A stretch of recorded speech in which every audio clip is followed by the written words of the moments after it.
If you were dropped into history with no warning, how long would you last? Hey guys, tonight we travel back to a time that was cold, damp, and absolutely merciless to the Stone Age. You're not an adventurer or a warrior, though. Nope, you're something far braver. You're a mother, a brand new one, and it's not going well.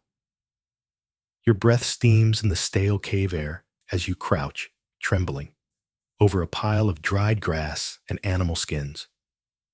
You're in labor, and the only midwife here is a woman who thinks humming at your belly will summon the spirit of your ancestors.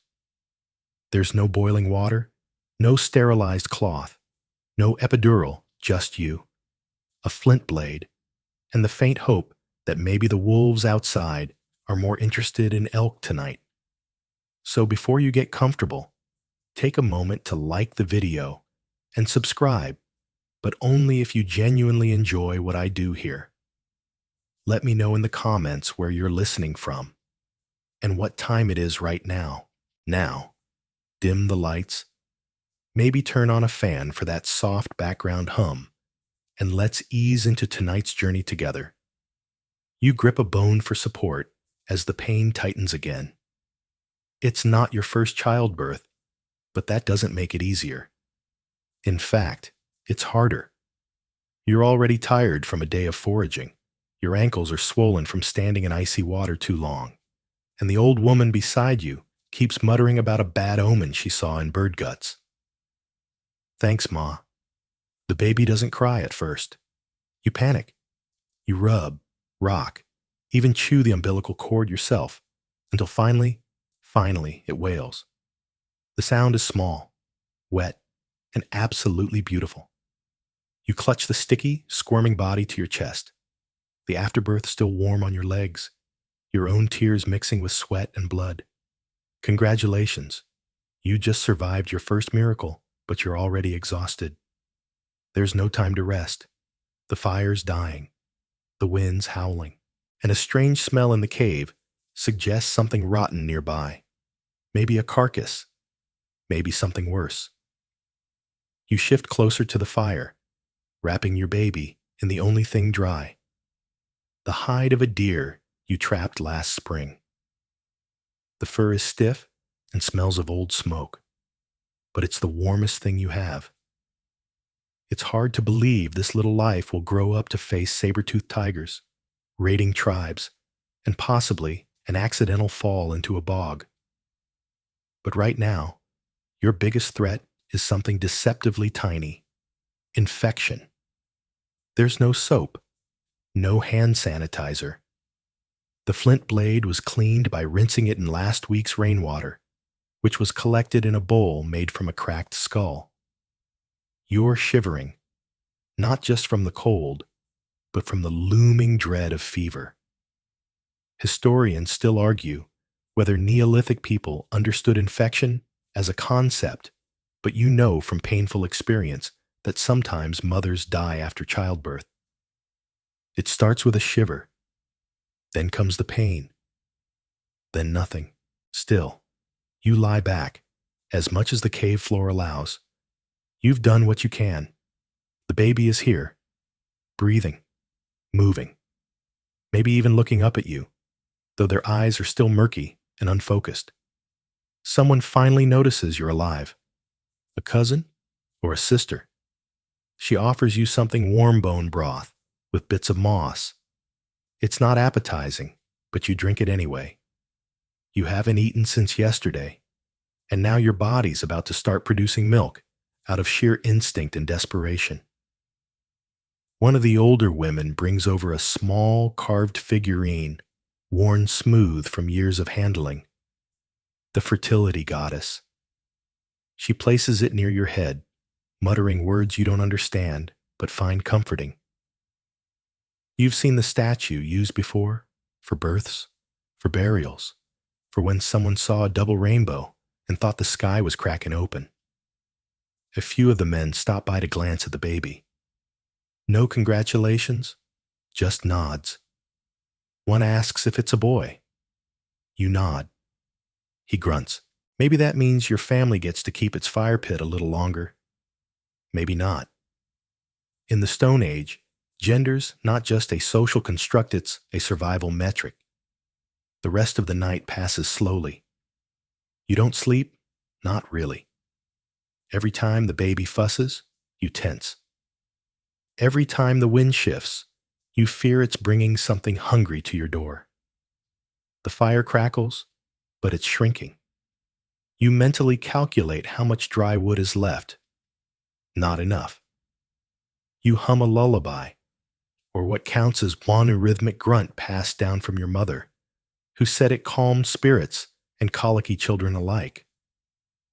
It doesn't really matter what the words mean. It just has to keep you both from thinking about the wolves.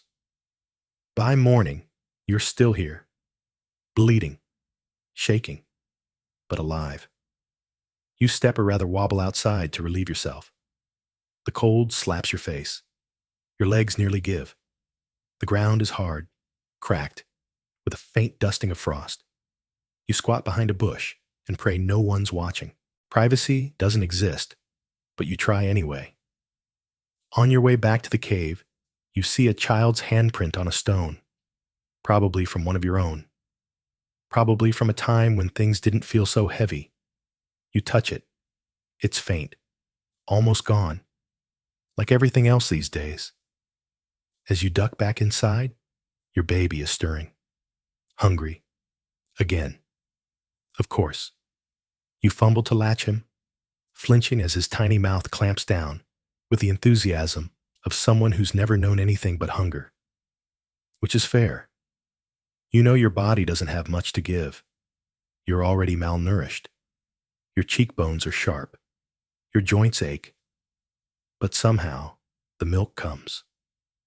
The gods, or maybe just your desperate biology, have given you one more chance. You rock him gently, wondering what you've just brought him into. A world of bone tools and bitter roots. A life of constant cold, back pain, and sudden death. But also, oddly, a world of connection, of quiet lullabies by firelight, of crude toys carved from wood, of laughter when someone farts into a conch shell and everyone loses it. Not much has changed, really. You're starving. Again. But that's nothing new. Your baby's nestled against your chest, fussing, searching, rooting. He doesn't understand that your body is running on fumes. You haven't eaten meat in over a week. The dried berries you chewed yesterday were half moldy, and your share of marrow soup last night was mostly hot water and pine needles. Still, you press him to your breast, and somehow there's milk. Sort of. The letdown stings. You wince. Your nipples are cracked, raw, and bleeding just a little. But what's new? You squint down at his tiny face and think, you better be worth it. He looks up at you with foggy eyes and sneezes. Not ideal. You chew a strip of birch bark to trick your stomach into thinking it's full. Birch is good for fevers, supposedly. Or maybe that's willow. You're too tired to remember. One of the old women says chewing bark connects you with the spirit of the tree. Another says it just keeps your teeth from falling out. Either way, you chew. The forest outside is quiet today, too quiet. No bird calls, no crunch of leaves. That usually means something big is nearby. A predator, probably. Or worse, a band of strangers looking for food, fire, or something to steal. You glance at your baby. You wouldn't be the first mother to hide her child in a hollow log if things went bad. You hope you'd be the first one to get him back afterward. You step outside, barefoot on the cold ground. It wakes you up faster than any alarm clock ever could. Your feet are calloused from years of walking without shoes. Your ankles ache from squatting, lifting, running. But today, you need to move slow. Foraging is delicate work, and you can't afford to bring home another basket of poisonous lookalikes. You carry your son tied to your chest in a sling made from woven grass and rabbit sinew. His head bobs with each step. You murmur to him as you walk, a quiet stream of nonsense syllables just to keep yourself calm. You pass a stump covered in mushrooms. You pause. The red ones are deadly. The yellow ones make you hallucinate. The dull brown caps might be food, but only if you boil them twice and don't breathe in the steam. You take a few. Risk it. In a clearing, you find a patch of wild onions and stinging nettle. Jackpot. You kneel and start digging, careful not to get pricked. Your son starts fussing again. You bounce him gently, but he's not having it. He's hungry, and so are you. You nurse him right there in the dirt, nettles at your knees, sap clinging to your fingers. This is your version of a lunch break. You notice a tiny beetle crawling on your foot. You brush it away, then reconsider and pop it into your mouth. Crunchy, a little nutty. Don't judge, you need the protein. Anthropologists say early humans consumed up to 80% of their diet from gathered plants and bugs, not big game.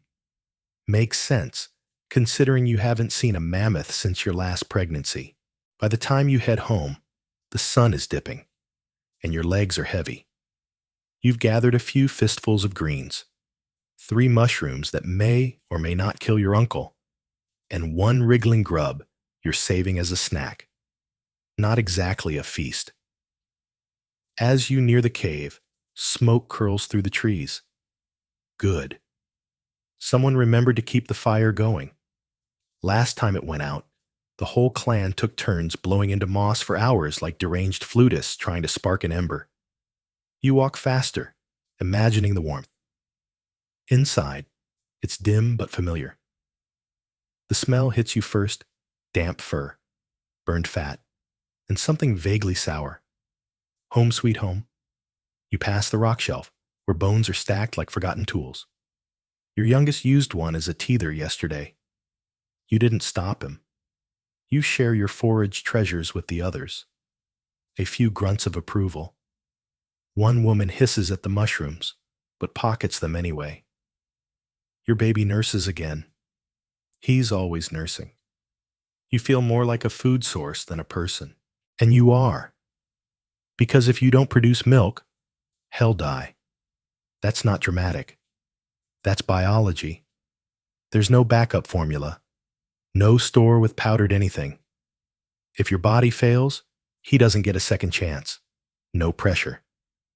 To help, the other women offer you a paste made from boiled pine cones and dried fish skin. You gag. They insist it'll make your milk stronger. You eat it anyway. You remember your own mother doing this, tired, stooped, constantly covered in someone else's vomit. You used to think she was slow, quiet, soft. Now you realize she was just exhausted. You never got to say thank you. The night creeps in quickly. A wind rattles the branches overhead. Someone outside is howling, either for fun or because they're in trouble. Hard to say. You tuck your baby against your chest, wrapped in a deer hide and your own sweat.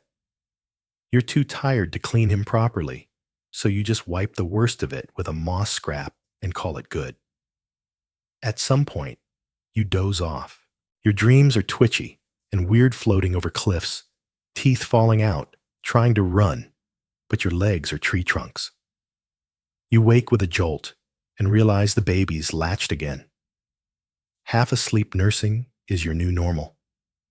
In the dark, you hear your sister whispering nearby. She's also nursing. Her baby was born 2 moons ago. You used to talk about silly things. What berries make your tongue turn blue? Which boy was cute? Which fire pit had the best smoke? Now you mostly trade glances and dried lizard meat. You catch her eye and raise an eyebrow. She rolls hers and mimes falling asleep mid-feed. You both laugh, quietly, so you don't wake the babies or the old man who snores like he's choking on a badger. It's a moment, fleeting but real, and for once, you feel almost human. Outside, a branch snaps. You freeze. Everyone stops moving. Even the fire pops quieter. You listen, really listen. It could be a deer, or a cave lion, or a man. No one breathes. Then, just the rustle of leaves, fading away. False alarm. You release your breath. The baby stirs, startled. You hum that weird lullaby again, slow and steady. The same one your mother hummed. The same one her mother probably stole from the wind. Eventually, your eyes grow heavy. Hez still alive. You are too. Barely. The nights are the hardest. Not just because they're long, cold, and dark, but because everything you've kept together by sheer force of will starts to unravel the moment the sun goes down. Your baby's dozing again, bundled in animal hide against your chest, warm with the rhythm of your heartbeat. You're curled on your side near the fire, surrounded by bodies that look like boulders under furs. The air smells like soot and breath and wet feet. You try not to move too much. Your hip already aches from lying on rock, but if you shift, you'll wake him, and then the real nightmare starts. Because keeping a baby quiet at night, in the Stone Age, that's more than just polite. It's survival. You don't know what's out there tonight. Could be wolves. Could be bears. Could be a hungry man with less food and more muscles than your whole clan combined. Whatever it is, sound will bring it closer. So you rock him silently, praying to gods you don't entirely believe in that he doesn't cry. There's no crib, no nursery, just a patch of moss and some half-burned sticks. And yet, this is the safest place you have. You pull the hide tighter and lean your back against a stone wall, slick with condensation. A drop of water lands on your neck.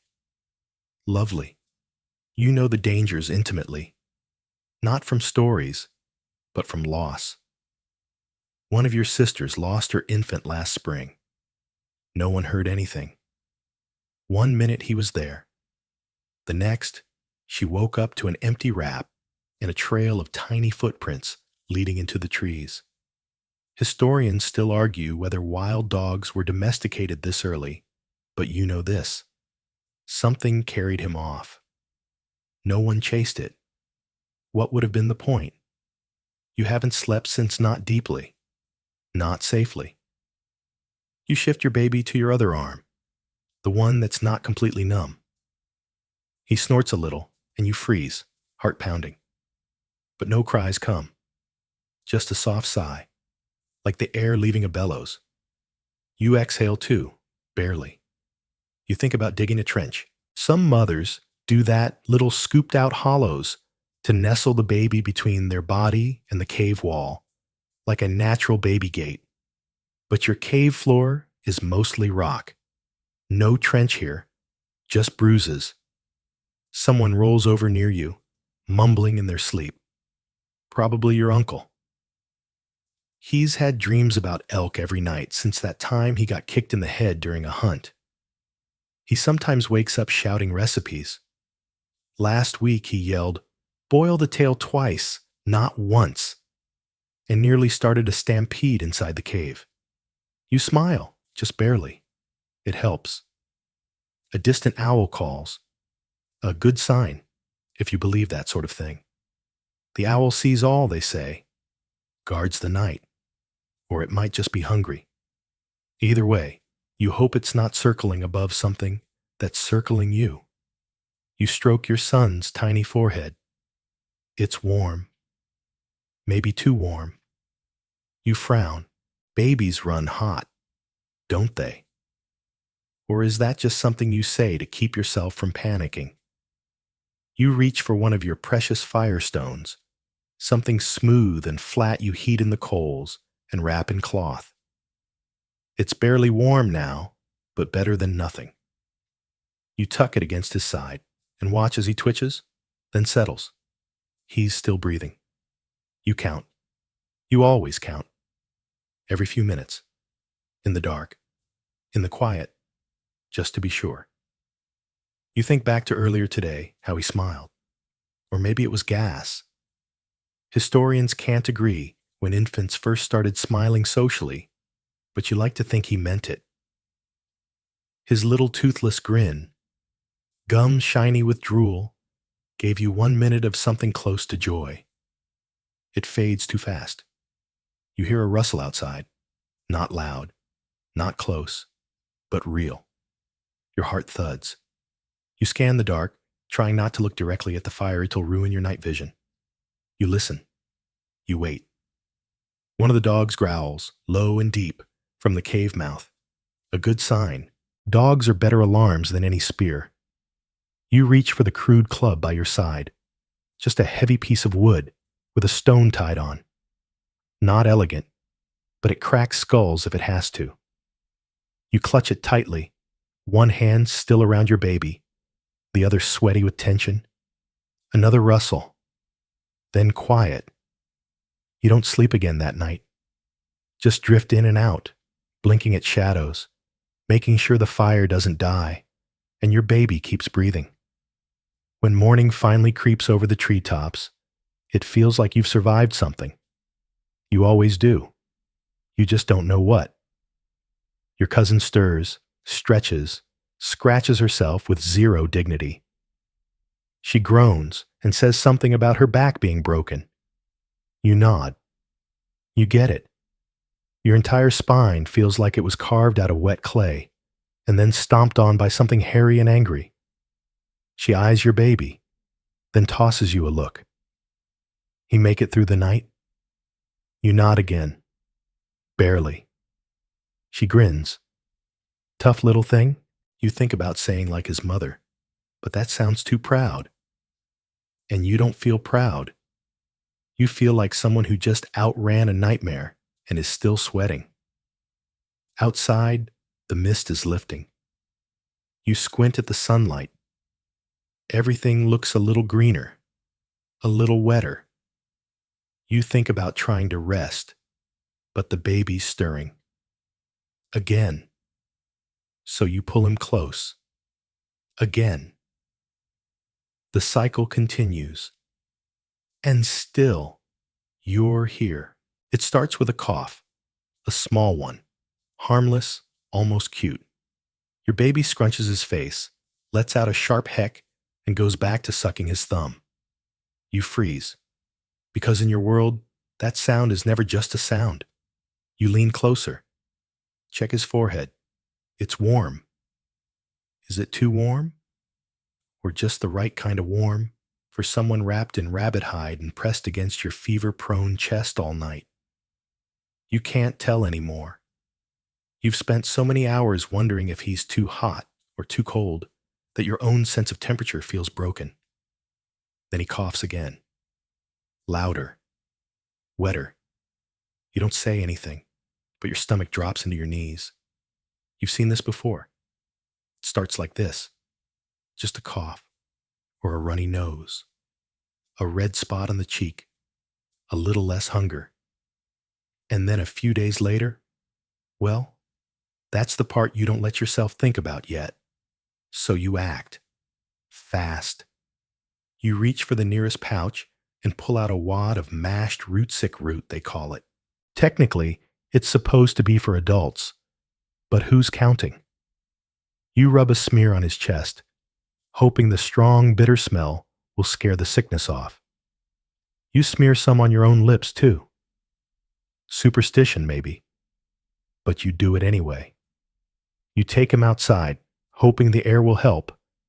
Not fresh air, though smoked air. You find a low fire someone started for drying meat, and you let the smoke curl over you both. The smoke is supposed to drive out the bad spirits. Or the phlegm. Maybe both. Another woman notices and nods solemnly. She offers you a bone charm strung with feathers and a bead carved from a bear's tooth. Keep it on him, she says, till he stops coughing. You accept it, but you know bear's teeth can't stop what's coming. Inside the cave, the shaman is awake, which means it's serious. He only wakes early if someone's dying, or if he wants to bother people with new dreams. If it circles, it's in the chest. If it dies halfway across, well, that's not good. The beetle makes a straight path. The shaman grunts approval. You pretend to feel relief, but your heart's still racing. He reaches into a gourd and pulls out a thick sludge. Frog mucus and fermented milk, maybe. You're not sure. He smears a dab behind your baby's ears and then throws a clump into the fire, which hisses and sparks blue. Everyone gasps. The shaman smiles. Show off. You're instructed to sleep with your head facing west tonight and to bury a sliver of your own fingernail beneath the fire pit. To trick the sickness into following the wrong scent, he explains. Right. Of course. Later, outside, another woman asks what the shaman said. You shrug. He said the cough is leaving. She nods, like that's all she needs to hear. But you know better. That night, your baby cries. A lot. You try everything, rocking, singing, bouncing. You even try letting him gnaw on an old antler you once used as a comb. It works for 3 minutes. Then he screams again. The cough is worse now, ragged and deep. He can't nurse for long without pulling away to wheeze. His nose is running. His eyes look watery and far away. And worst of all, he's quieting down. Not because he's better, because he's tired. You feel your mind spiraling. You remember your brother, long ago. Same cough, same rasp, same look in the eyes. He was gone in 2 nights. You were 6. You never forgot the way your mother looked after, like her bones didn't fit anymore. You try something else. There's a patch of wet clay outside, near the water hole. You run out barefoot and scoop some with your hands. Cold, sticky, thick. You smear it across the baby's chest, muttering whatever words come to you. Not real spells, just feelings. Please. Bargains. Promises. You whisper, take my hair. Take my breath. Just not him. The baby stares at you, then coughs again. You gather herbs you've been saving, the bitter ones that make your tongue numb. You crush them into a poultice and dab it under his arms, hoping it draws something out. The older women say it does. The men say nothing, as usual. This is not their arena. This is the realm of mothers, grandmothers, and the ghosts of all the babies who didn't make it. Inside the cave, someone's burning juniper. The smell is sharp and clean. You carry him closer, hoping hell breathe it in. Some people say juniper smoke wards off illness. Others say it just smells better than what usually burns. Historians still argue whether prehistoric medicine leaned more on superstition or observation. But to you, there's no line between them. If it might help, you try it. You've seen beetle shells save lives. You've seen prayers fall flat. You've seen mushroom tea bring fevers down and then bring them right back up 2 days later. At one point, you wrap your baby tight against your body and climb to a hill above the cave. It's not far, but steep. You've heard some say, the wind is cleaner up here, that it carries away sickness if you let it. So you sit. You hum. You hold him as high as you can, like you're offering him back to the sky. Then you bring him down slowly, pressing his head to your lips. By morning, he's not better, but he's not worse. You call that a win. Someone offers you water infused with pine needles. You drink. You chew a few raw garlic bulbs, even though they make your tongue sting. The shaman sees you and nods. You fight it, he says, not in praise, more like observation. You don't respond. You're too busy watching your baby breathe. You hold him tighter and close your eyes, just for a second. Your arms are trembling. Your lips are dry. But you're here. He's here.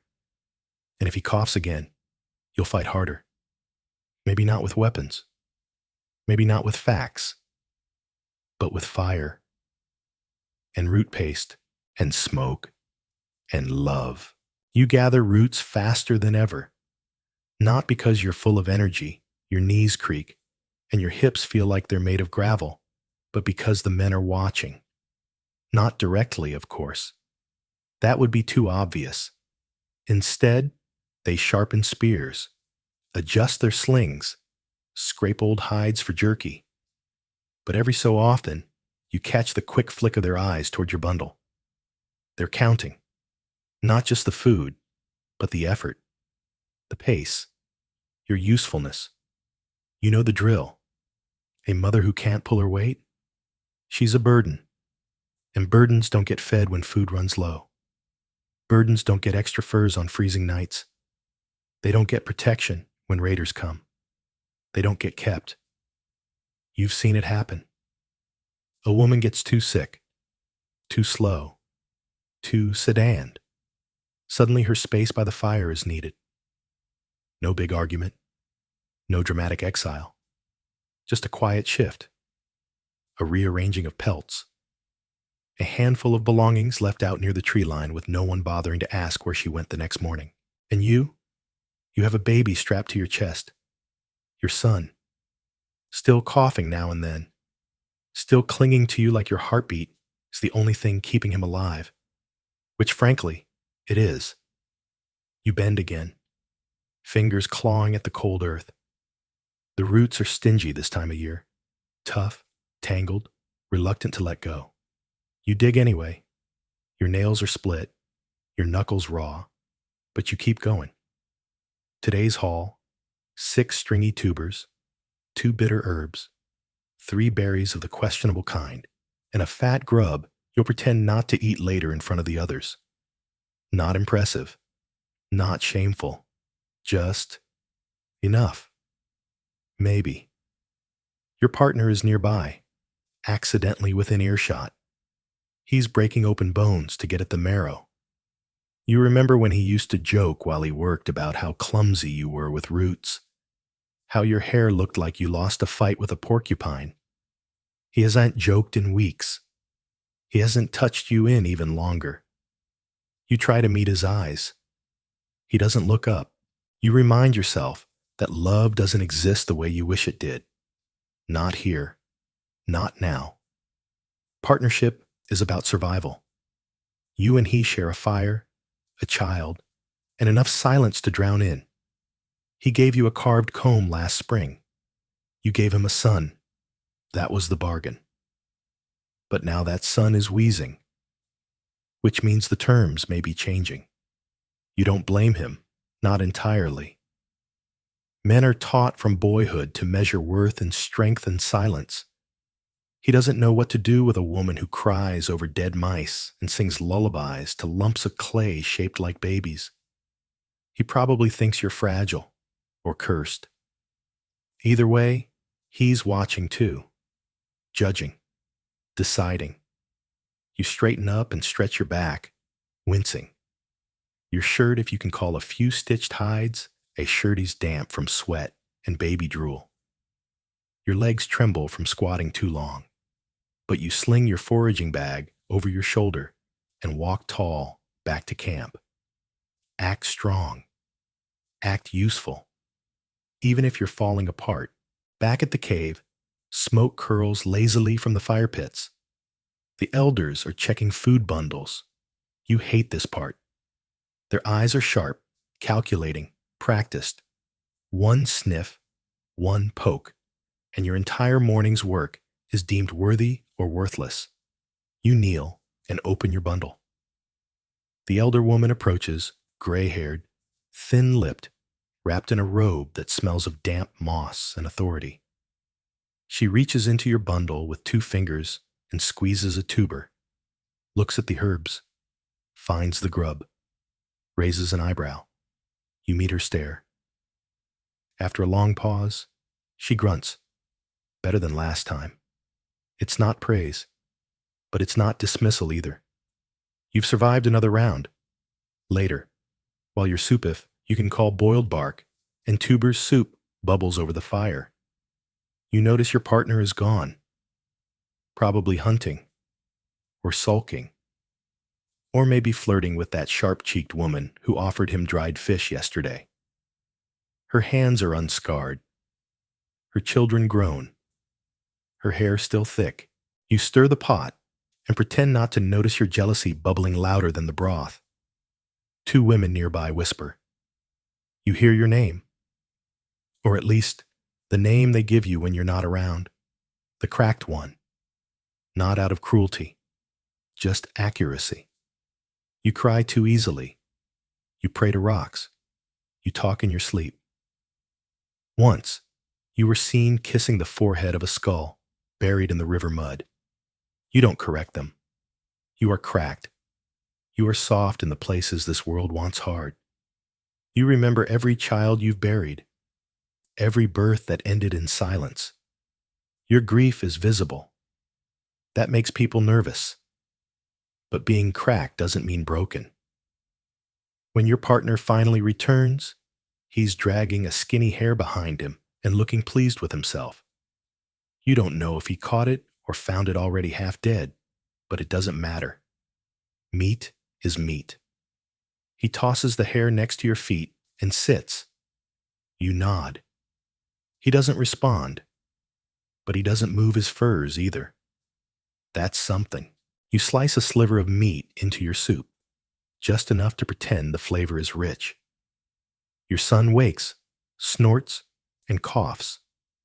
You soothe him, your hand gently patting his back while stirring with the other. A two-handed mother, doing twice the work for half the thanks. As night comes, the fire circle fills. Elders tell stories, warnings wrapped in rhythm and metaphor. One speaks of a ghost with hollow eyes who steals lazy children from under their sleeping mothers. Another shares a tale of a woman who wept so much she turned to salt. Everyone laughs, except you.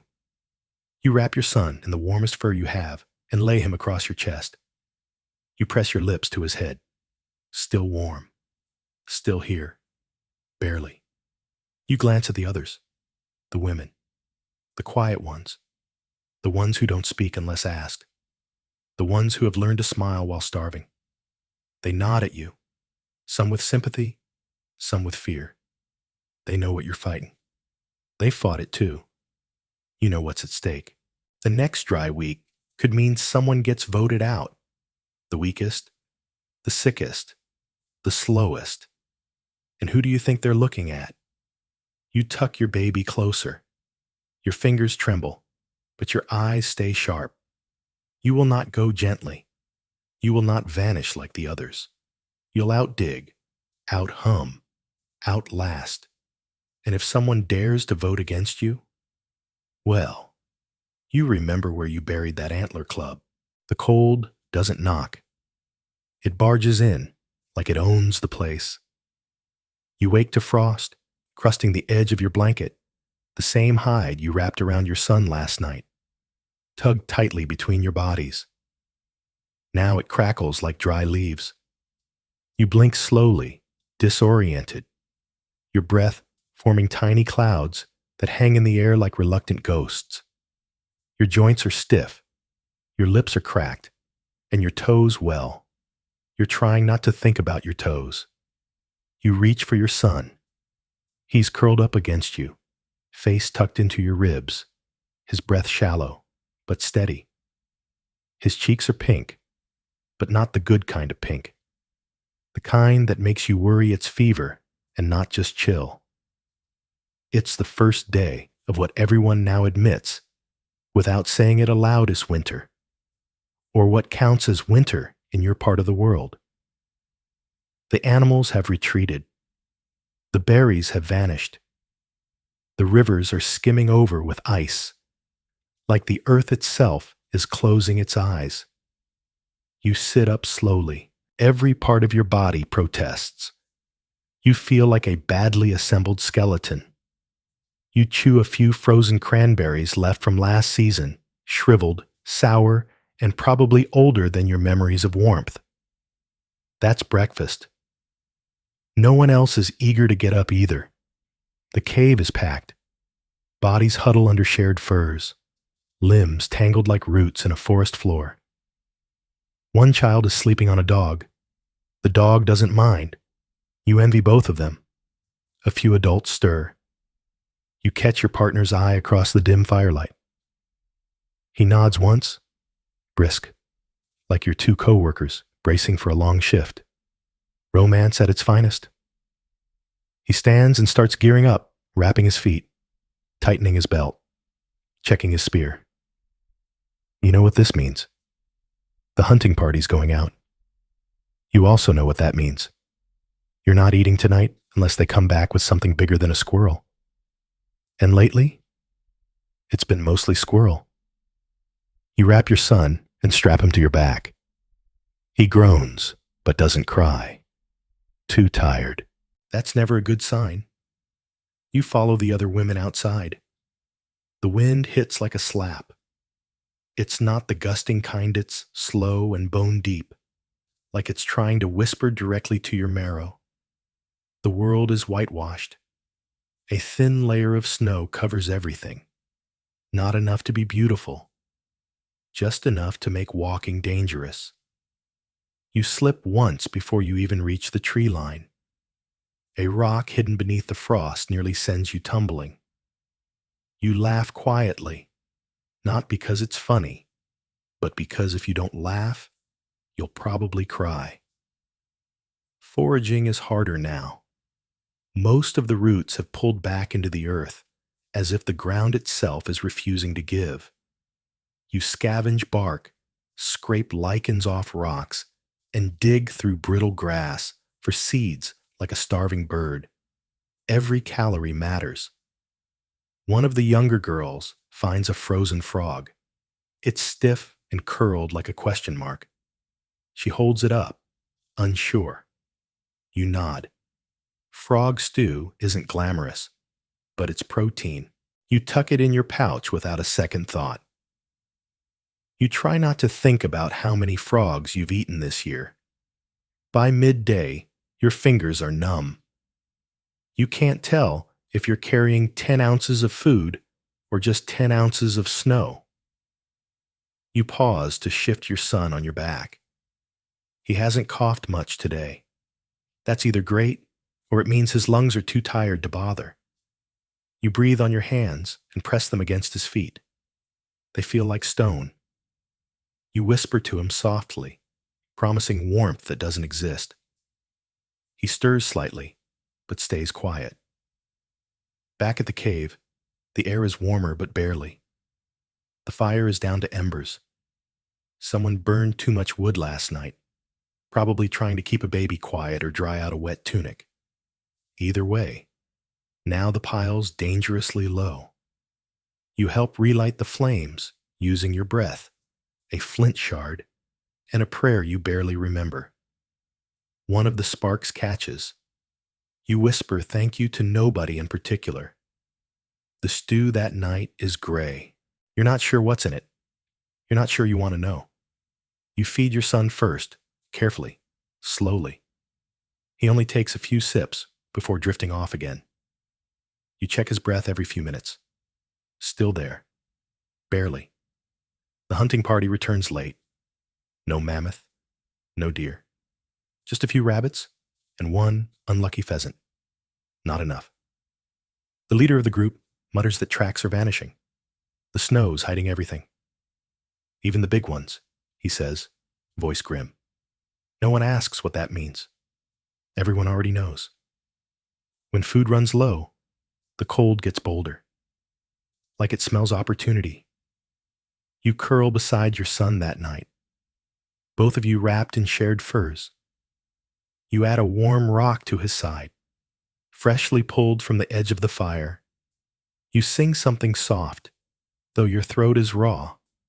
It's not even a lullaby, Just something you remember your mother humming during the long dark. Outside, the wind howls, literally howls. You've heard wolves before. This is not wolves. It's the wind in mourning, or the earth warning you. Either way, it makes your stomach twist. Someone in the cave coughs. Not your son this time. Someone older, deeper. A rattle in their chest that echoes against the stone walls. Everyone hears it. No one says anything. Because what is there to say? Another mother pulls her children closer. You glance at the fire. It's dimming again. Not from neglect, but because there just isn't much left to burn. You remember a time, just a few seasons ago, when there was always extra wood, extra meat, even enough to waste once in a while. Not now. Now every stick, every root, every ounce of fat is measured in survival days. You check your son's skin again. His hands are icy.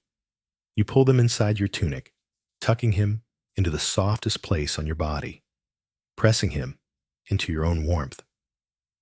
You can't afford to lose heat, but you can't afford to lose him more.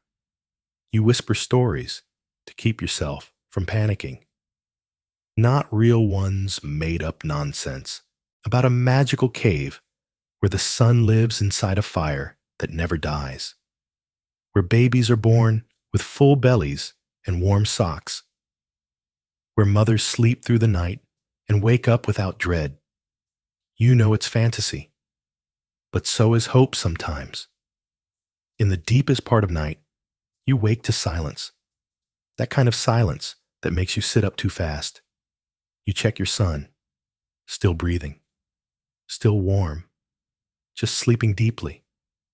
You exhale and lie back down. You look up at the ceiling again.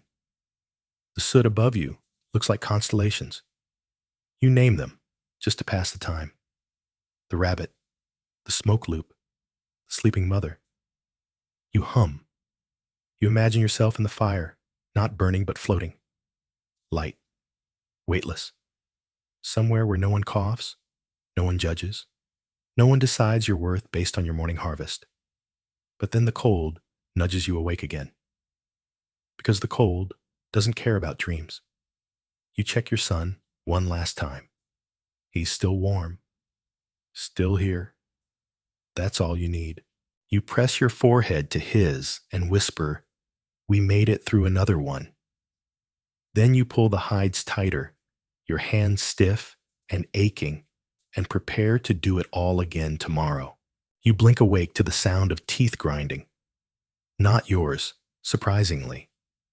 This is the rhythmic gnashing of two small children wrestling over something that is either a stick, a dead mouse, or a half-chewed piece of dried fish.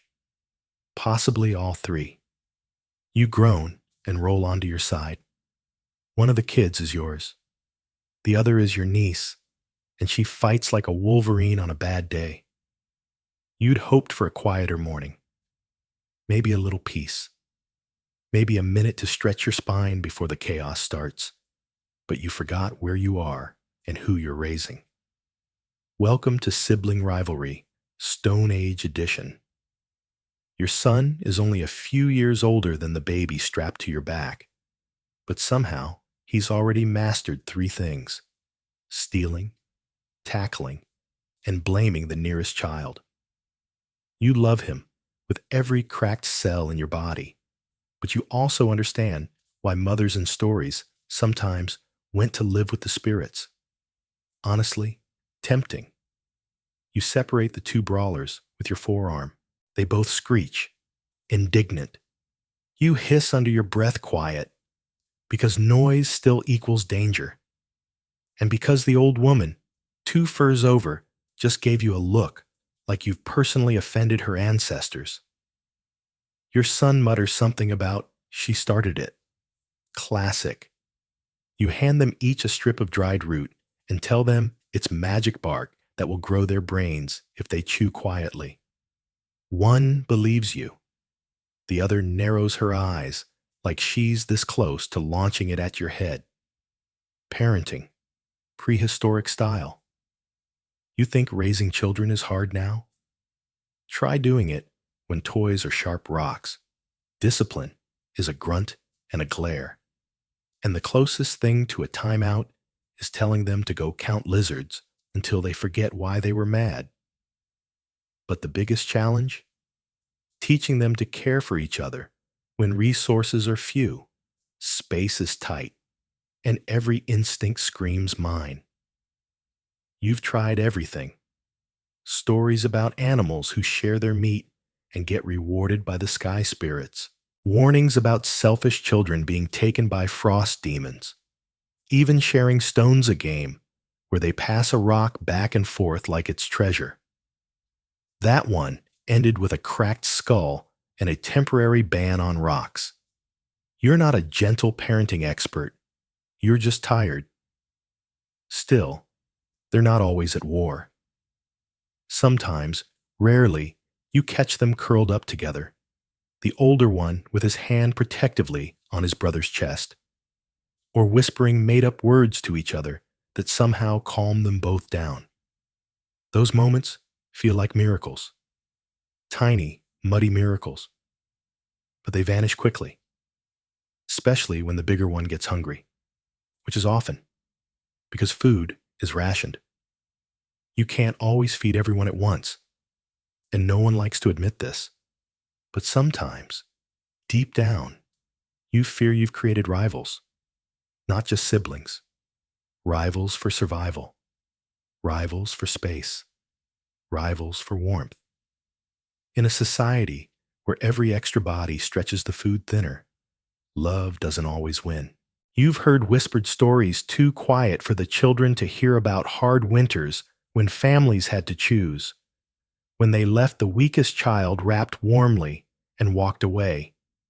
You'd die before letting that happen. But you also know that choice doesn't always look like a decision. Sometimes it's just a slow erosion, a little less food for one, a little less fire, a cough ignored, a blanket not shared. You shake the thought away. You don't have room in your chest for fear and guilt today. Outside, the air is sharp. You can tell it's going to snow again, not by looking at the sky, but by how the wind smells, earthy and hollow, like the trees are bracing. You send the older children to gather bark, which they do while shouting at each other in whispers.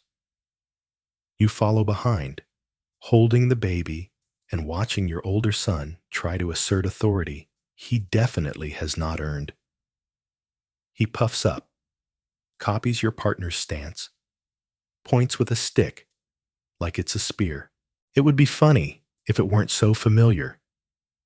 You remember being his age, trying to act brave in front of cousins, climbing trees too high, stealing eggs from nests, falling into creeks. Only now do you realize how many times your mother probably bit her tongue watching you, just like you do now. Your niece is smarter.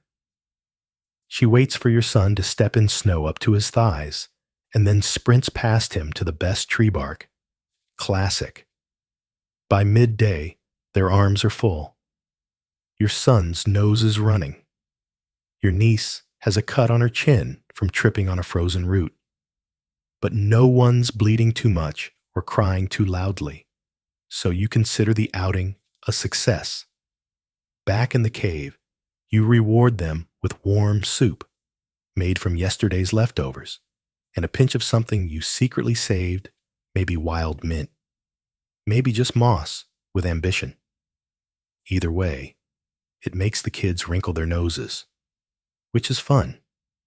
You watch them slurp, bump shoulders, laugh.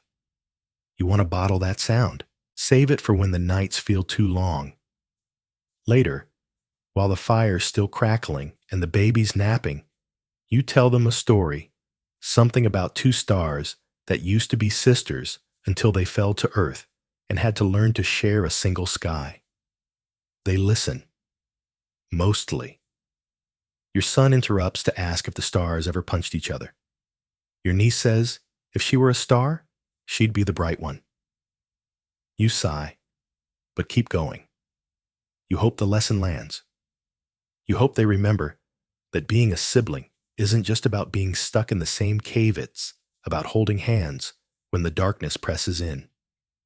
And in your quietest thoughts, you hope that one day, when you're not here anymore, they'll still reach for each other instead of fighting over who gets the last bite of roasted frog leg. You kiss the tops of their heads as they doze. Even if they never notice, you want that memory in their bones. Because love, in the Stone Age, is not soft. It's carved, like everything else, from things that are sharp, heavy, and built to last. You're pregnant. Again. You knew it before anyone else. Before the nausea. Before the missed moon. Before your body started moving slower than usual and your hunger turned into a desperate kind of gnawing. You could feel it. Somewhere deep. Like the earth itself was tapping you on the shoulder and whispering, "Here we go again." There's no ceremony for this. No happy announcement. You don't draw a tally on the cave wall or weave a special necklace. You just wake up one morning, throw up your breakfast, and keep walking. Because the work doesn't stop just because you're growing a whole new person inside you. You bend to dig up a root. You feel the muscles in your lower back scream. You pause, breathe, then dig anyway. You're not even sure how far along you are. Counting days is for people with calendars, and time here isn't measured in weeks, it's measured in how many fires you've relit, how many times you've hidden from the wind, how many moments your hands have trembled and you've still kept going. The baby on your hip is still small. The one on your back is barely past the wheezing stage. And now, a third. You're a walking miracle, if miracles come with sore hips and no sleep. No one congratulates you. The women nod, some with sympathy, others with that look that says, "You too, huh?" Your partner says nothing. He doesn't need to. You've seen the way he shifts when you move slower now. You've noticed him handing the better tools to others, sharing the good cuts of meat with people who can still climb trees. Pregnancy is not power here, not the way you wish it were. It's risk. It's weakness. It's a liability in a world that's already balanced on a knife edge. Still, your body does what it knows. Your breasts swell. Your joints loosen. You sleep with your hands around your belly now, even when the night air bites your skin. Something inside you stirs, not kicks, yet just flutters, like a moth trapped between your ribs and spine. You hum sometimes, old songs, not because you think the unborn can hear, but because you need to. A rhythm, a thread, something to hold on to when the exhaustion wraps around your bones like mud. But let's be honest, you're miserable. You're bloated. You're still bleeding from the last birth. More than you'd like to admit. Your feet swell. Your stomach cramps. And you're still expected to grind seeds, cook soup, chase toddlers, and not complain about any of it. Yesterday, you tried to rest for just 10 minutes by the fire. You barely closed your eyes before someone kicked your foot and asked if the water was boiling yet. Rest is a luxury. Labor doesn't wait for labor. You'd think someone would take pity, offer to lift something, fetch a bit of wood, but everyone's got their burdens, and yours just happens to be shaped like 3 small humans and an expanding belly. You move like a woman twice your age. You grunt when you sit. You hiss when you stand. You mutter curses to the spirits under your breath when no one's listening. Sometimes you even talk to the unborn child. Not soft words warnings. Not now. you whisper. You stay in there until I'm ready. But babies don't care about your schedule. One morning, after a night of back pain so sharp it made your teeth buzz, you feel something shift. Not the good kind. The deep, pulling, insistent kind. You ignore it at first. You have to. You're still grinding nuts with your niece. Your son is chasing bugs with a stick. The fire's low. You're not ready. But the pressure builds. You kneel by the water pool, trying to breathe. It's too early. You know it. You try drinking water, chewing bark, humming. Nothing helps. Someone finally notices your face. Your cousin walks over, squints, and says, "Again?" You nod. She sighs and starts clearing space in the cave corner, the birth spot. Not private, not sacred, just flat. You're not sure if this baby will come now, or tonight, or in 3 days. But your body has decided. So you do what you always do. Brace, breathe, and prepare to break open one more time. That evening, the cramps come harder. You try to stay upright. Keep moving. It's an old belief, walking keeps the baby from turning backwards. Or maybe it just distracts you from how much everything hurts. Your son toddles beside you, holding your hand. You feel enormous, sweaty, lost. You want your mother, but she's gone, long gone. If fever took her during your first pregnancy, sometimes you imagine her standing nearby, clucking her tongue, reminding you how strong you are. Other times, you remember her silence, how she endured pain without a sound. You are not silent. You groan. You swear. You squint at the fire like it owes you something. When the real labor starts, the pain is immediate, deep, sharp. You clutch a fur for balance. Someone holds your elbow. The baby on your back starts crying. You hiss and pull him off, passing him to your niece, who looks terrified. You don't blame her? You've done this before. But it doesn't get easier. It gets heavier. Hours pass, or maybe minutes. Time bends during birth. You know you screamed at one point. You know you bit something, possibly your own hand. The baby comes fast, too fast. For a moment, everything blurs. There's warmth, blood, a slippery twist of motion, then a silence that freezes your spine. No cry. You panic. You fumble. The midwife, a girl barely old enough to bleed, tilts the baby, rubs its back. You whisper every prayer you know. You press your forehead to the tiny chest. Then a gurgle, a cough, a weak, high-pitched wail. You laugh, or sob. It's hard to tell. It's a girl. You stare at Hurrid, wrinkled, furious, already fighting, already loud. You feel a rush of emotion so fierce it knocks the breath from your lungs. But you're too tired to hold her long. Someone wraps her in hide. Someone wipes your face. You close your eyes.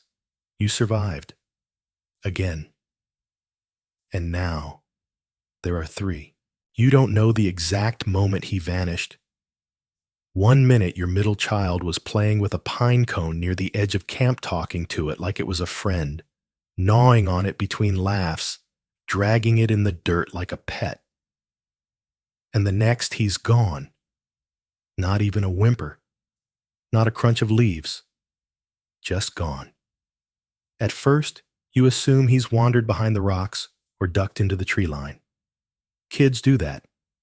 They chase bugs, wander after rabbits, or follow a crow into the woods because, well, that's what children do when they're still soft in the head and fearless in the wrong ways. You don't panic. Not right away. You call his name. Once, twice. You listen. The woods answer with birdsong and wind. You start walking, then jogging, then shouting. The others start to notice. Your cousin drops the firewood she's been stacking. Your partner squints toward the trees. The old man with the smashed toe actually stands.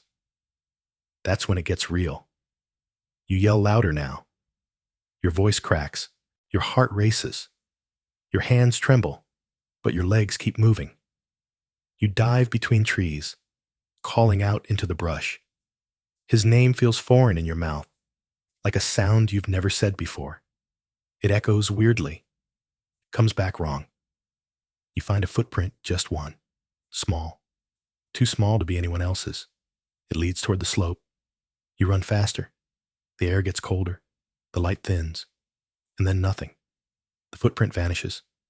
The forest floor swallows all trace, like it's helping the mystery. Moss, leaves, wind. Your son could have gone anywhere, fallen into a hole, climbed a tree, been lifted by something stronger, quieter, faster than you. You collapse to your knees, not out of fatigue, out of failure. You search until the sun tips sideways and shadows grow teeth. Other people join, quietly. No one says it, but everyone's thinking it. He's not coming back. At least not today. And maybe not the way you want him to. The worst part? You can't even imagine what took him. Was it an animal? A person? A spirit? Historians still argue whether Stone Age people believed in child-stealing forest gods or just lived in constant fear of everything because everything was trying to kill them. You're not sure it matters. All you know is he was here and now he isn't. That night, you don't sleep. You sit by the fire, gripping the rattle he was playing with earlier. It's shaped like a gourd and filled with pebbles. You shake it. It sounds wrong now, like grief in a shell. Your other children sleep, one curled beside you, the baby twitching softly in your arms. They don't understand what's happening yet. Maybe they never will. You stare into the fire until your eyes burn. You don't cry. You just forget how to blink. Someone brings you food. You push it away. You imagine your son somewhere out there, cold, scared, hiding under a bush, or curled into the hollow of a log. You imagine him sleeping, or not sleeping. You imagine too many things. The next morning, a few of the men offer to go looking again.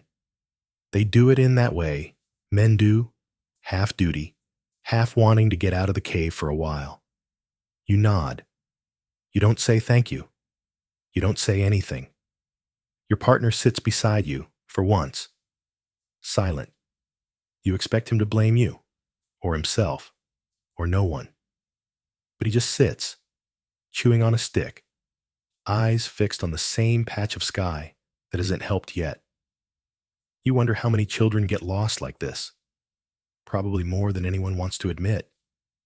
Probably more than you're supposed to ask about. You think about all the times you scolded him for wandering too far, for poking his head into holes, for chasing things that moved. He'd grin and say, "I'm just looking." He always said that. Now you're the one looking. You walk to the edge of camp again, alone this time. You stand in the spot where he was last seen. You whisper his name, not like a call, more like a lullaby, more like a secret. The wind answers with a sigh. You find his footprint again, that same single one. This time, you press your hand beside it, almost the same size. You remember how he used to step in your prints, trying to match you stride for stride.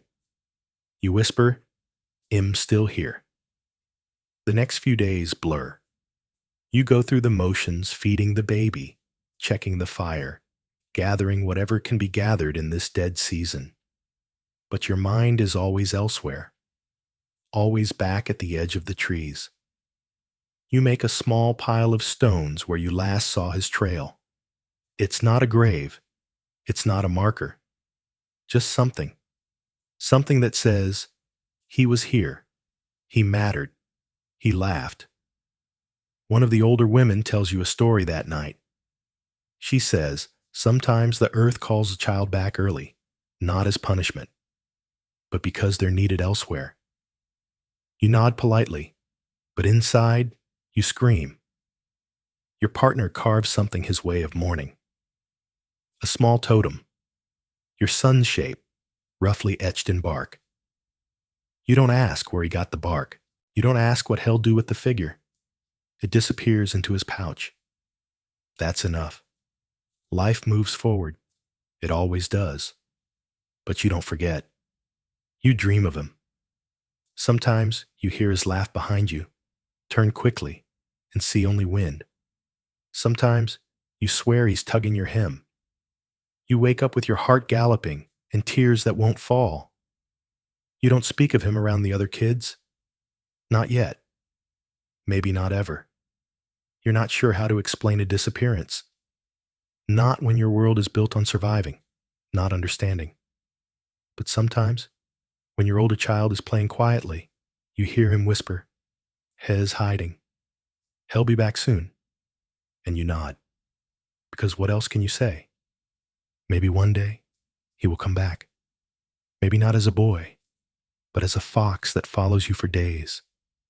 Or as the wind that flickers your fire just when you need it most. Or as a dream that finally lets you sleep without fear. But for now, he's gone. And you are still here, with a rattle in your hands, and a hollow in your chest, and a fire that you keep feeding because he might need it to find his way home. It begins with a fever. Not in your baby this time, but in your oldest. The one who used to chase frogs and make mud pies shaped like gods.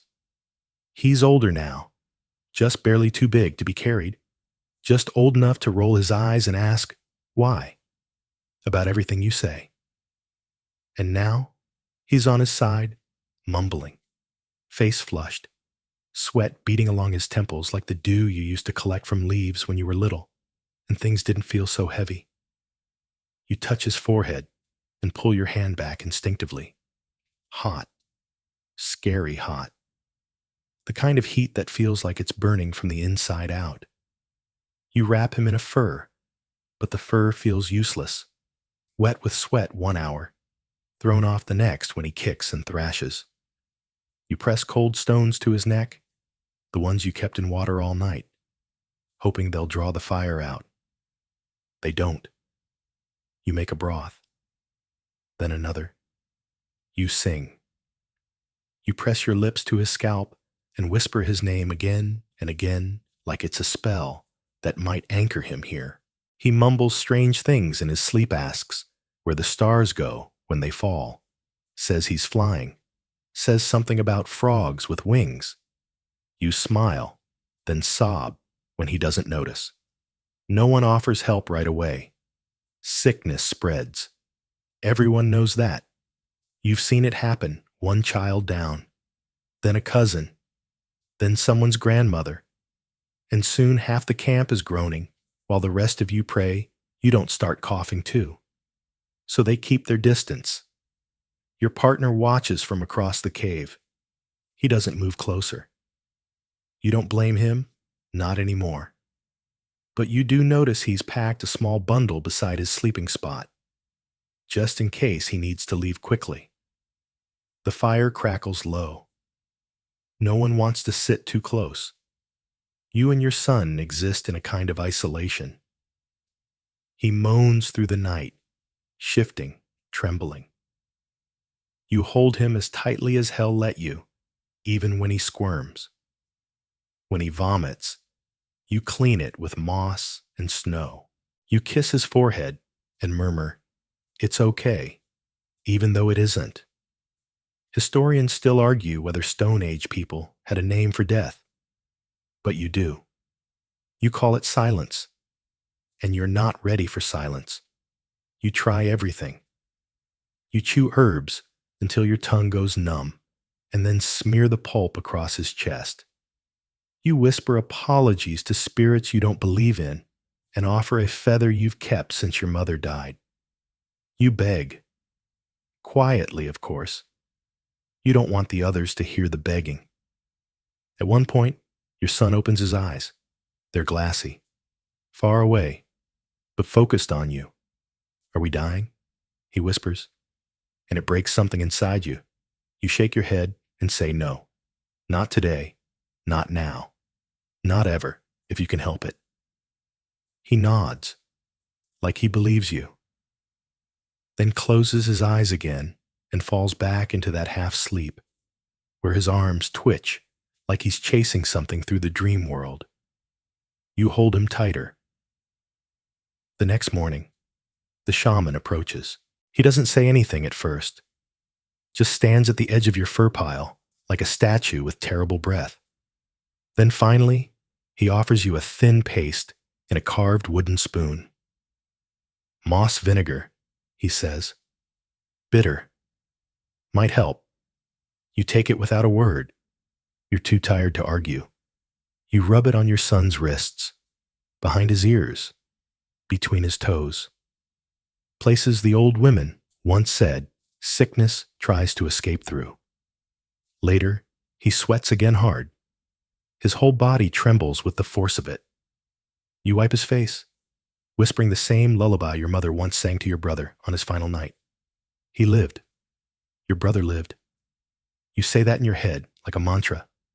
He lived. He lived. He lived. But your son coughs. Hard. Wet. Deep. You've heard this cough before in other children, in other caves, in seasons where the wind never stopped and the smoke always clung to the roof. You sing louder to drown it out. That night, the fever breaks. Just like that. You wake up and his skin is cold. Not icy, just damp. Soft. His breathing slow, deep, normal. You check his hands, his lips, his cheeks, all still. You shake him gently. He groans, blinks, and says, "I want soup." You laugh so hard you wake the baby. The others notice. They shuffle closer. One woman brings you a clean wrap. Another offers meat. You're too tired to thank them properly. You just nod and hold your son's hand like it's the last thing tethering you to this world. But the truth is, this time, you won. You fed the fire. You whispered to the spirits. You made up your own medicine and trusted your own hands. You beat the silence back. For now. Later, when your son is asleep again, breathing steady, lips parted, forehead blessedly cool, you sit by the fire with the others. They tell stories, light ones. Someone even makes a joke about that time your son tried to fish with his bare hands and brought home a rotten log instead. You smile. Genuinely, and for the first time in many moons, you feel something warm and terrifying flicker in your chest. Hope. You don't say it out loud. You don't want to jinx it. But you let it sit there, glowing softly. Just like your boy. Still alive. Still yours. You're not sure when you stopped being hers and became his. When you stopped being your own. When you shifted from person to trade. There wasn't a ceremony. No farewell circle. No goodbye. Just a quiet decision made behind your back while you were boiling nettles and wiping mud off your baby's face. One day, you're in your cave, gathering moss for bedding, humming softly while your little one gnaws on a pine cone. The next, you're being handed off like a bone tool no one needs anymore, sent down a different path, toward a different fire, into a life you didn't choose. The news comes from the elder woman. She doesn't look at you when she says it. She's scraping bark, sitting on a stone, more interested in her knife than your face. You'll go with them, she mutters, like she's assigning chores. You blink. Go where? She shrugs. New fire. Good trade. 2 amber beads. 2 beads. That's what you're worth. You don't cry. Not then. Not when your partner won't meet your eyes. Not when your eldest clings to your leg and asks why you're leaving. You kneel, press your forehead to his, and whisper, "It'll come back. I promise. But you know you won't. No one does. Once you're traded, you don't return. You don't belong anymore. Your new partner meets you at the edge of the trees. He's taller than the last, broader, older, maybe. His face is hard to read flat, sun-worn, marked by the kind of silence that makes your skin crawl. He doesn't speak much, just nods, turns, and starts walking. You follow, carrying your baby on your chest, a pouch of herbs on your hip, and a weight you don't yet know how to name. The new camp smells different. The air carries pine and smoke, but also something unfamiliar like whetstones and unfamiliar sweat. The cave is smaller than the one you left. The fire smaller, too. The people stare, not unkindly, just curiously, like they're measuring how you'll fit. You're led to a spot near the back wall away from the central fire, away from the others. A sleeping place is shown to you, bare. A cracked pot, a half-used fur, and a few scattered ashes. You set your baby down and wrap him tightly. Your new partner doesn't say anything, just lies down, turns his back, sleeps. You lie awake, listening to the breathing around you, trying to figure out which noises mean safety and which ones don't. You pull the furs up higher, shiver, and pretend you're still at your old fire. That your cousin will nudge you in the night. That your son will wake you with a question. That your partner, your first one, will mutter in his sleep and drape an arm across your hip like he used to, before things got cold. But no one touches you now. In the morning, you rise early. You help stoke the fire, grind seeds, fetch water. No one asks you to, but you do it anyway. You spend the day watching, learning, listening. You learn that the woman with the hawk-tooth necklace grumbles when people stir the soup too much. That the man with the scar across his brow likes to sing while he sharpens tools. That the girl who stares at you with big eyes is the youngest here and maybe the only one who doesn't see you as a threat. You hum the same lullaby, hoping it will settle your baby, and maybe, if you're lucky, settle something inside you too. Your partner remains distant. He gives you food when it's his turn, grunts in your direction, nods when you hand him his satchel. He hasn't spoken your name. You're not even sure he knows it. Maybe he doesn't need to. Maybe to him, you're just the woman with the baby. You overhear the story of your trade 2 days later, around the fire, spoken casually, like gossip. They needed the root, someone says, and she was extra. You were extra. A spare, a movable piece in someone else's strategy. That night, you cry, quietly, facing the cave wall. Your baby stirs. You soothe him. You try not to think about your other children, but you do. Constantly. You see their faces in the smoke. Their voices echo in the wind. Every twig snapping in the forest sounds like their laughter. You whisper their names into your palm and then close your hand like you're trying to trap them inside. The days blur. You find work to do. Always. Fetching, drying, peeling, patching. You don't stop moving. Because if you stop, the grief catches up and it's faster than you are. One day, the youngest girl, the one with big eyes, sits beside you. She doesn't speak, just hands you a small carved figure. It's a bird, shaped clumsily, missing part of one wing. You don't ask where she got it. You just hold it. That night, you hang it near your sleeping spot. The next day, your partner places a strip of dried meat beside your hand. Doesn't say a word, just walks away.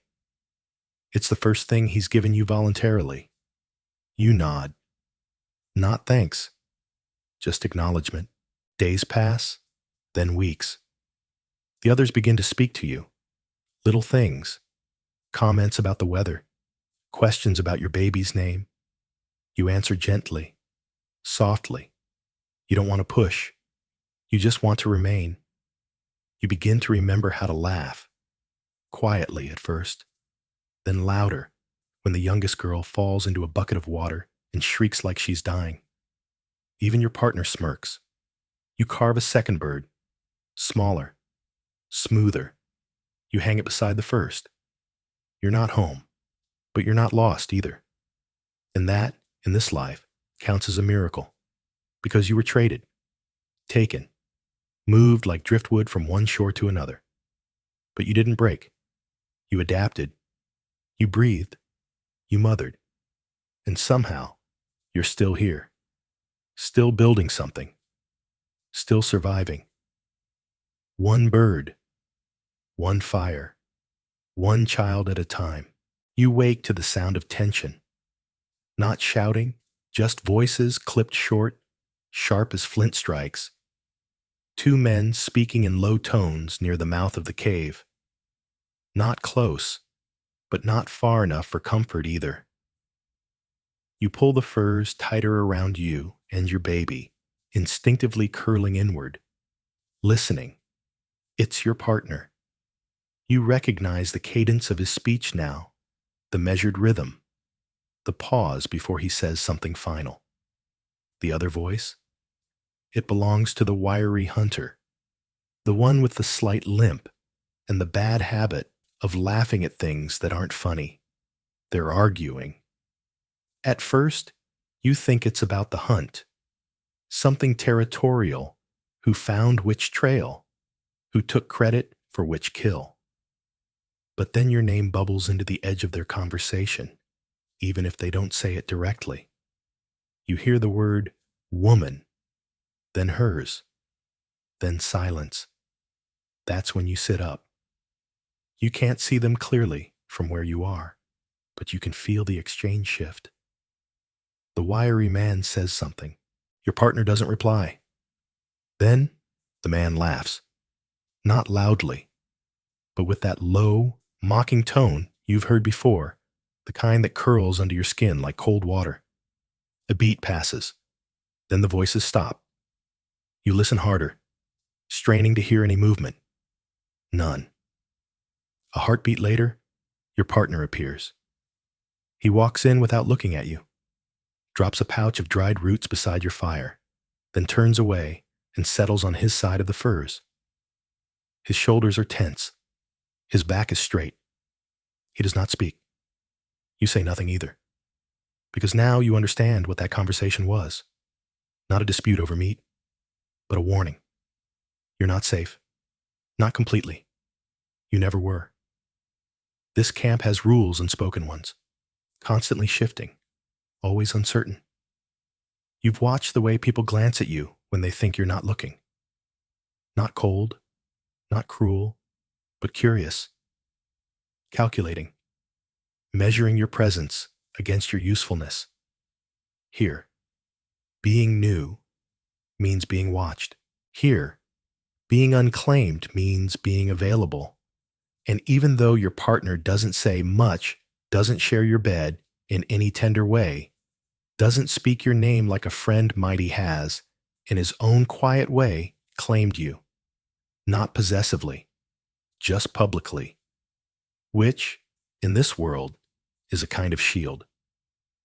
You remember something the elder woman from your old camp once told you, while sharpening a bone needle. If no one says you belong, you become common space. She'd said it like a proverb, a fact, something as fixed as the moon. Historians still debate whether women in prehistory were powerful matriarchs or expendable labor. You wish they could see your life, see how women hold everything together with bleeding hands and whispered diplomacy. See how quickly you can become a bargaining chip or a boundary line.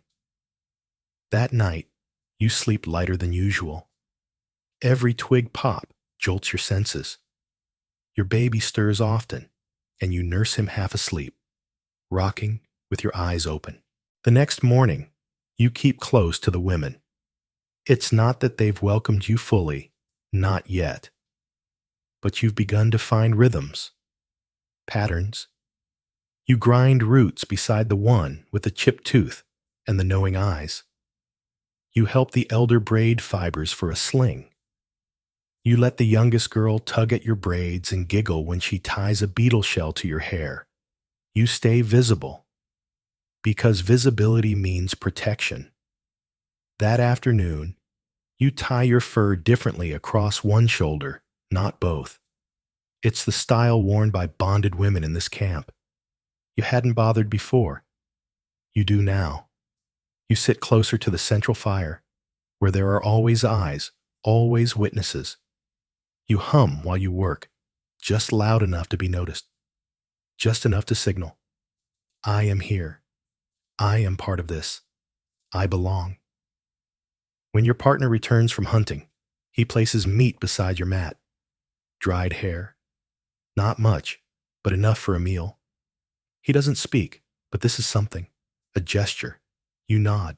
Later that night, as you rock your baby, he sits nearby. Not close, not touching, but angled in your direction. When you catch his eye, he says one word, safe. Just that. You nod again, this time with something heavier. Gratitude? Maybe. Or something simpler. Something more like understanding. But the camp remembers. You see it in the way the wiry hunter eyes you during meals. He never speaks to you, but he looks too long, holds his gaze a beat past what's polite. So you stay alert, and the women know. They offer no words.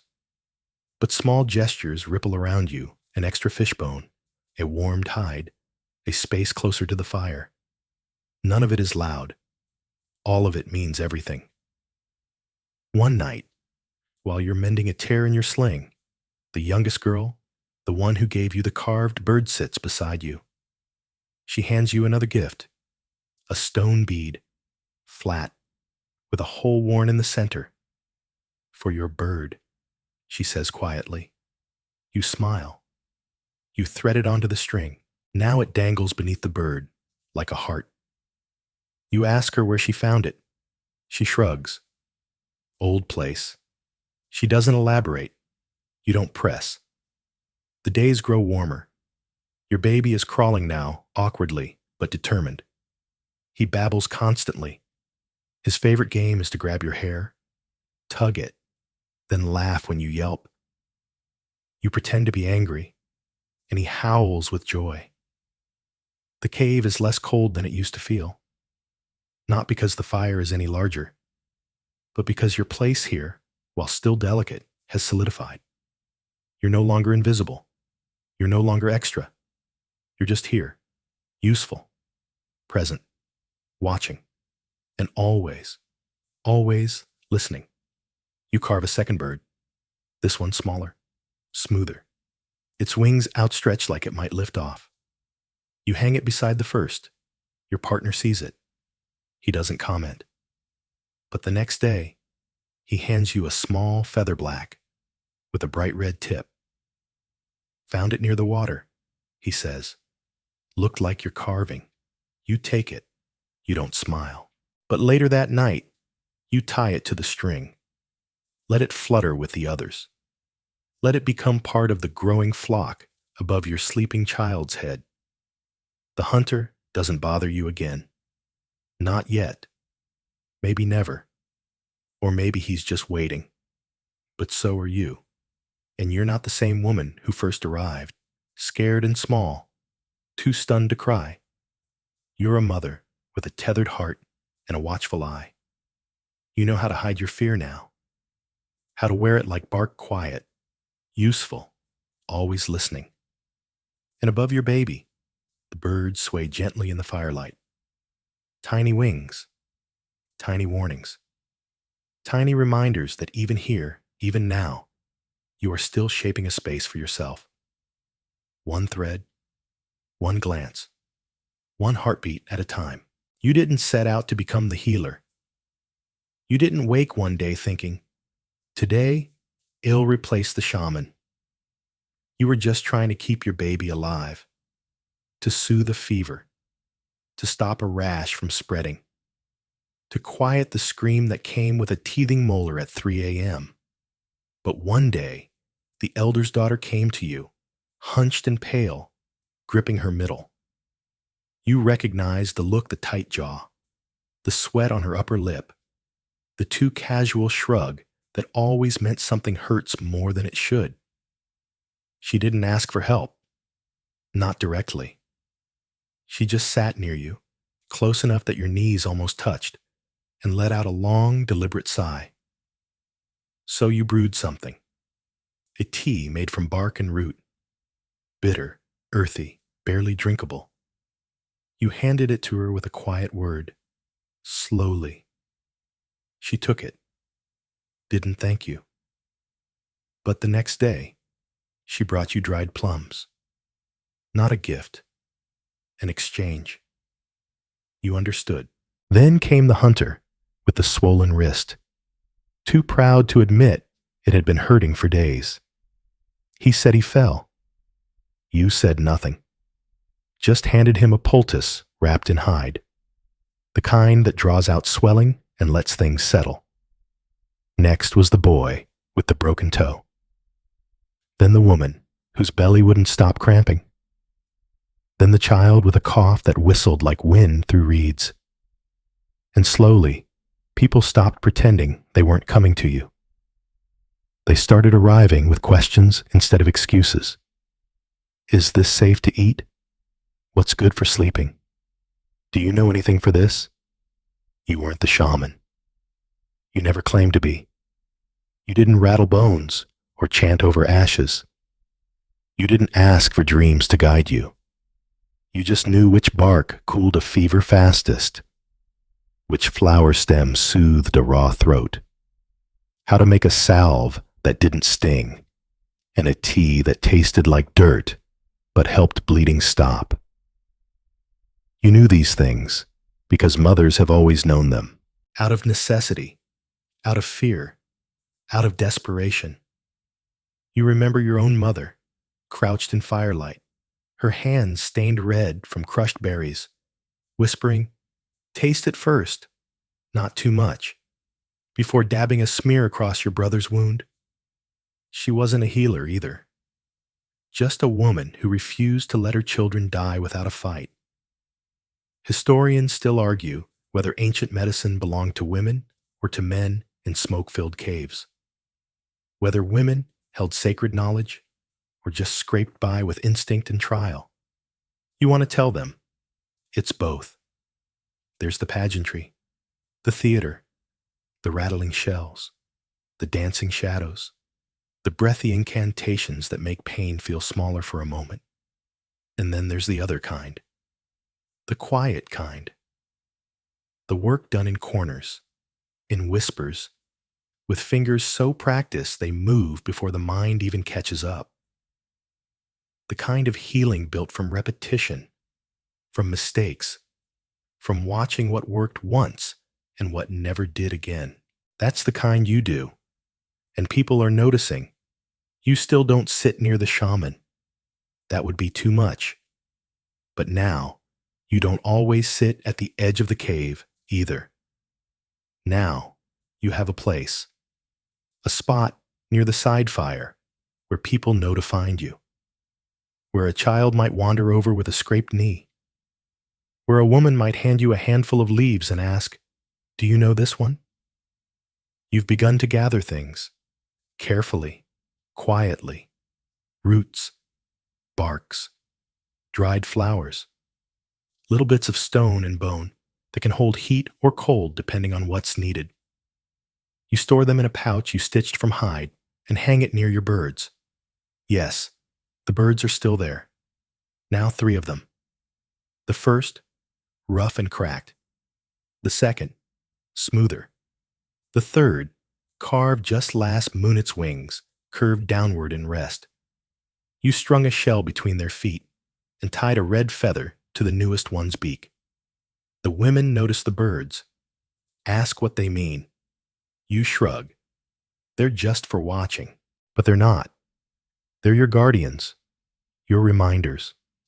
Tiny symbols that you can change your shape without losing yourself.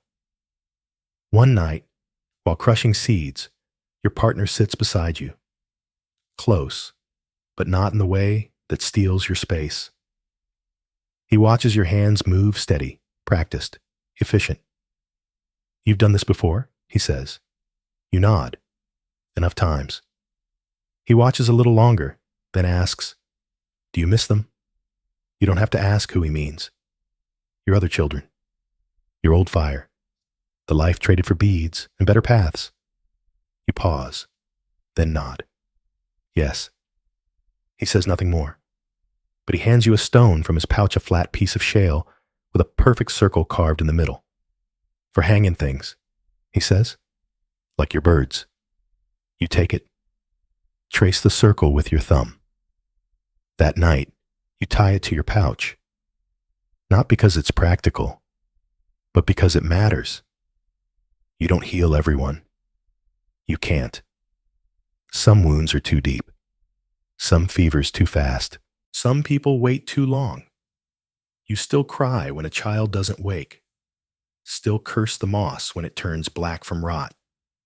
Still look at the shaman and wonder why his gods seem to speak more clearly to him. But then a woman says, "The swelling's gone." Or a man walks without limping. Or a child says, "That tea helped me sleep." And you keep going. One day, the shaman passes by as you tend to scrape. He pauses, watches you work. Then, in his deep, smoke-worn voice, says, "Your hands are steady? That's it. No smile, no blessing, no warning. Just words. But they land like firewood on cold skin." Later, you tell your partner. He shrugs. Means he's not worried. You nod. But inside, you know it means more. It means the quiet kind of healing has a place here. It means you have a place here. You carve a fourth bird that night. Its beak open, as if mid-song. You string it beside the others. And finally, for the first time in many moons, you breathe, not the shallow breath of a woman hiding, but the deep, slow exhale of someone who has made it through one more layer of fire. One more life. One more identity. You are mother, yes, but also healer. And maybe, just maybe, something more. The seasons are changing. You feel it first, not in the air, but in the way the silence sounds different at night. Heavier, like the wind is carrying a new message through the trees. Then come the signs you can see. Leaves turning stiff around the edges. Squirrels gathering earlier than usual. Mushrooms popping up in places that were bare a week ago. Your body remembers this. The tightening of your chest in the early morning. The urge to preserve food. To double-check your baby's sling.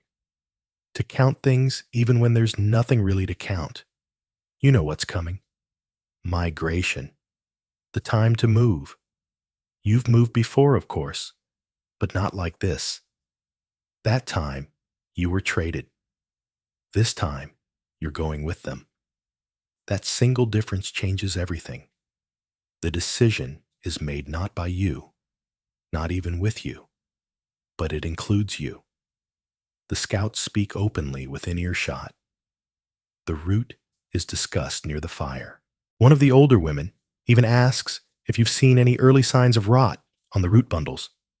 You answer, not with authority, but as someone who's allowed to speak, who's expected to be listening, who belongs. Preparations begin quietly, like ripples from a single thrown stone. At first, it's just the hunters, sharpening points, checking bindings, nodding toward the sky as if it's holding secrets. Then the gatherers. Then the firekeepers, rolling coal into moss and bark, making ember pouches to carry between camps. You start preparing too. Not because someone tells you to, because now you know the rhythm. You inventory your herbs, re-roll the birch bark bundles, check your bone needles. You patch your baby's sling with care, tightening the corners so no weight pulls on your shoulder unevenly. Your hands move faster now, more confidently. These aren't the hands of the woman who first arrived with nothing but fear and a pouch of crushed moss. These are hands that heal, hands that provide, hands that others trust. Even your birds get special attention. You untie them from the cave wall, lay them gently on a fur mat. There are 4 now, each with their own shape, their own history. You rub them clean with dry grass and restring the beads. A woman in the camp offered to make one for her daughter last moon. You helped her carve it, watching as she shaped the wood with quiet pride. Now, there are bird carvings in other parts of the cave too. That makes you smile. You didn't mean to start a tradition. You were just trying to remember, trying to anchor yourself. But now, your birds are part of this place, even if this place is about to move. People begin to approach you with questions, not just about herbs or fevers, but practical things. Will you carry your own fire bundle or share? Do you have room in your pack for extra root paste? Should we try the Eastern Path first this year? You're no elder, but your voice has weight now. It lands softly. People listen. Even your partner has changed in small ways. He sits closer at meals. He brings you the better kind of bark for your tea.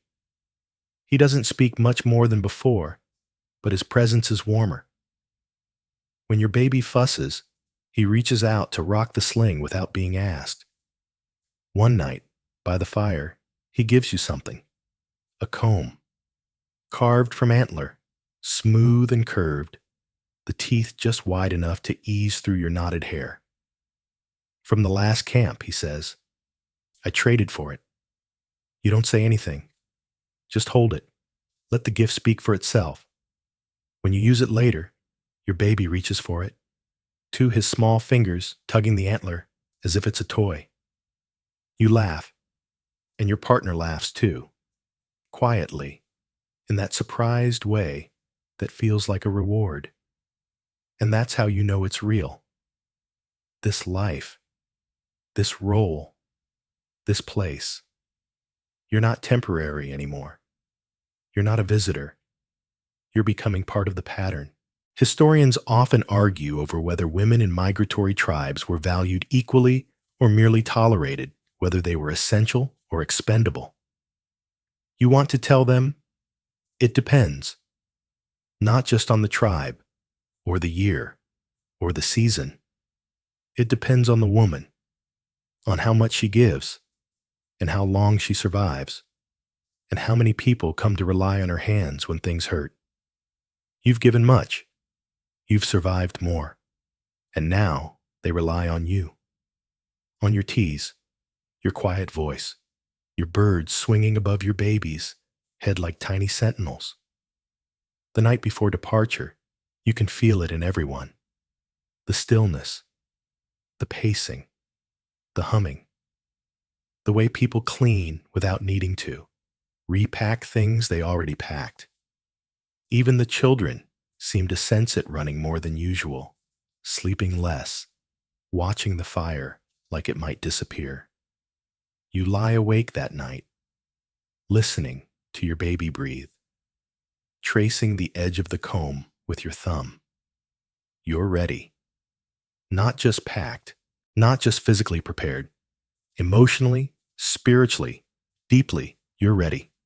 This time, you're not leaving anything behind. Not torn away, not bartered, not broken. You're moving with them, as one of them. The next morning, the migration begins. The elders go first, carried or led gently. Then the hunters, light-footed and alert. Then the women. Then the children. And you. You walk in the middle. Not at the back, where the forgotten tread.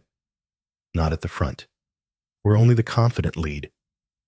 But in the middle, among the trusted, the steady, the necessary. Your baby sleeps soundly, head tucked under your chin. Your pouch jingles softly with stone, bone, dried root. The birds are tied at your side, swaying with every step. And in your other hand, you carry fire, wrapped in moss, still glowing, still alive. You feel the heat of it against your palm, and it reminds you that's what you are now. A carrier of fire, of knowledge, of stories, of life. You look ahead and see nothing but trees. But that's never frightened you. Not anymore. Because the path is no longer something to fear. The path is something you walk together. And together is how you survive. You don't remember the exact moment the place began to feel like home. It wasn't the first time someone thanked you, or when your baby's cough faded after your own concoction. It wasn't even the night your partner placed that smooth comb in your hand. It was smaller than that. A glance, a greeting, a child running to you instead of away. It crept up on you slowly, like sunrise, subtle, gentle, warm before it's visible. One moment, you were surviving. The next, you were rooted even if you never stayed in one place, long enough for real roots to form. This new camp is smaller, tighter, nestled between crooked trees and near a river that speaks in trickles and gurgles instead of roars. The elders say it will be a good place for winter. The cave is shallow, but dry. Wood is plentiful. Game signs are promising. The air smells clean here. You help set the fire. You help dig the waste pit. You help the women carry stones for the hearth. No one asks. You just do it, because now that's what you do. And when the sun dips low and your baby nuzzles into your side, one of the women hands you a fur wrap freshly sewn, the edges stitched tightly with grass cord. Yours was worn, she says simply. You thank her and mean it. Later that evening, the group gathers loosely around the main fire. There's no ceremony, no formal meeting, just warmth and voices, flickering shadows on cave walls. The children laugh. The shaman hums as he grinds powder into a dish. The hunters talk of tracks and trails, and tales of bears that weren't as big as they remembered. You sit among them, not on the edge, not in silence, not with your head down. Your baby is asleep, his tiny mouth half open, his hand clutching your shirt like a vine curling around its favorite tree. And the birds swing gently above your head. 5 now. You carved the 5th just last moon. It's smaller, simple, no beads, no shell, just smooth wood, wings folded, eyes closed. You haven't told anyone what it means. Not yet. But you know. It's a symbol of rest, of having made it far enough to stop running, of finally laying down what you carried for so long. Grief, fear, loss, all folded into those tiny wings, and still some of it lingers. It always will. You still see your first child in dreams, still wonder what became of your sister, still flinch sometimes at certain voices, certain shadows, still scan the tree line out of habit, even when there's laughter nearby, because safety, once lost, never returns in full, only in layers, only in trust earned over seasons, only in hands that don't flinch. You've become one of the quiet leaders here, not by rank or age or birth, but by presence, by steadiness, by surviving long enough that others now ask you how. One woman, younger than you, asks if her baby's cry sounds too thin. You listen, then smile. He's just lonely for milk, you say. She laughs in relief. Later, she returns and offers you a dried fish. It's the good kind, the kind usually reserved for long treks. You take it, because now, when someone offers, you don't refuse. You're not afraid of needing help anymore. You've lived through being helpless. You know the difference. Historians still debate whether prehistoric women formed social networks like modern ones, whether friendships between mothers shaped survival, or if every household stood alone.